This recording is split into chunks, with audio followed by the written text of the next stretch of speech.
Ocupo mais uma vez a tribuna desta casa para expressar aqui a minha enorme preocupação com o atual momento que nós estamos vivendo e com o futuro do Brasil. E, nesse sentido, existe um pensamento tradicional da ciência política que costuma lembrar que a democracia não é um regime perfeito, pois é carregado de muitos vícios, mas ainda não foi inventado sistema de governo melhor do que a democracia.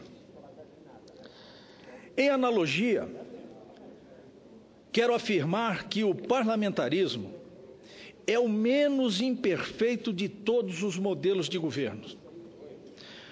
No momento em que o país debate até onde deve ir o governo da presidente Dilma, lembro-me do jurista e ex-ministro Paulo Brossard, um senador e grande tribuno dessa casa, apóstolo incondicional do parlamentarismo. Brossard costumava dizer que o parlamentarismo é o mais adiantado, é o mais dúctil e o mais moderno entre todos os sistemas de governo. Estivéssemos nós sob a vigência do parlamentarismo, não estaríamos prolongando e aprofundando tamanha crise, a maior desde que o país sepultou o regime militar há mais de 3 décadas. É bem verdade que há 22 anos o Brasil renegava, mediante um controverso plebiscito nacional, a instituição do parlamentarismo. Pois talvez tenha chegado a hora de o tema ser recolocado em pauta, agora de maneira mais madura e mais estruturada. Não para questionar o atual mandato do presidente da República, obviamente, mas, quem sabe, para preparar os próximos mandatos. O parlamentarismo permite estabilidade institucional, justamente em momentos de desconfiança nacional como agora, no qual boa parte do Brasil flerta com o impeachment ou sonha com a renúncia, e outra parte ainda se agarra na anal desgovernância. O presidencialismo se mostra cada vez mais inadequado diante da pluralidade da sociedade moderna e da complexidade de um país como o Brasil. O parlamentarismo impõe negociações permanentes ao Congresso para com diferentes segmentos da sociedade, e o parlamentarismo é maleável e flexível. Crises e escândalos costumam ser solucionados sem rupturas políticas e muito menos institucionais.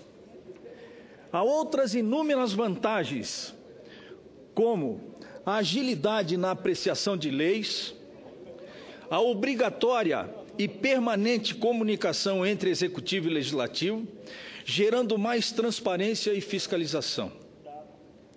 O parlamentarismo impõe menos risco de gestões autoritárias e mais empecilhos à corrupção por conta da diluição do poder.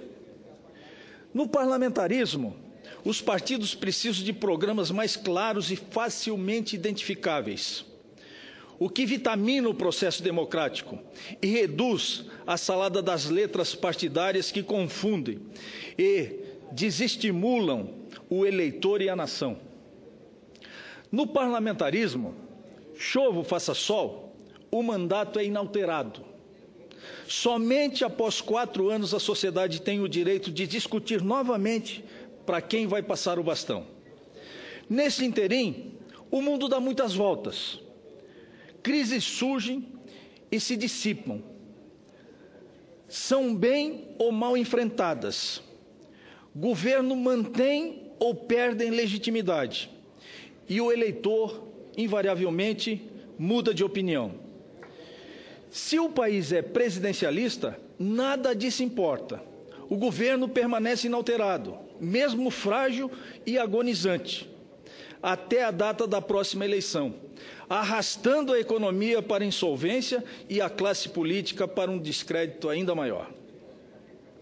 No parlamentarismo, o governo duvidoso termina antes do prazo e o bom governo dura o necessário. Não precisamos copiar nação alguma, mas é inspirador, senadora Luiz Nunes, sabermos que estaríamos acompanhados de países como Alemanha, Canadá, Inglaterra, Suécia, Itália, Portugal, Holanda, Noruega, Finlândia, Bélgica, Espanha, Israel, Austrália e Japão. Só para citar algumas das mais sólidas e tradicionais democracias mundiais. Senhoras e senhores senadores, senhor presidente Magno Malta, há uma PEC de parlamentarismo dormitando desde 1995 na Câmara dos Deputados. E há uma PEC também, da qual eu subscrevi aqui, que recentemente foi lançada pelo nosso eminente senador Valadares. Na realidade, senador, foi reapresentada pelo senador Valadares, que bem exemplifica a necessidade de nós rediscutirmos esse tema, de tal maneira que, ao contrário, as instâncias democráticas e institucionais estariam, inclusive, correndo um grave risco no nosso país, que é o país que nós sonhamos em construir como o país do futuro.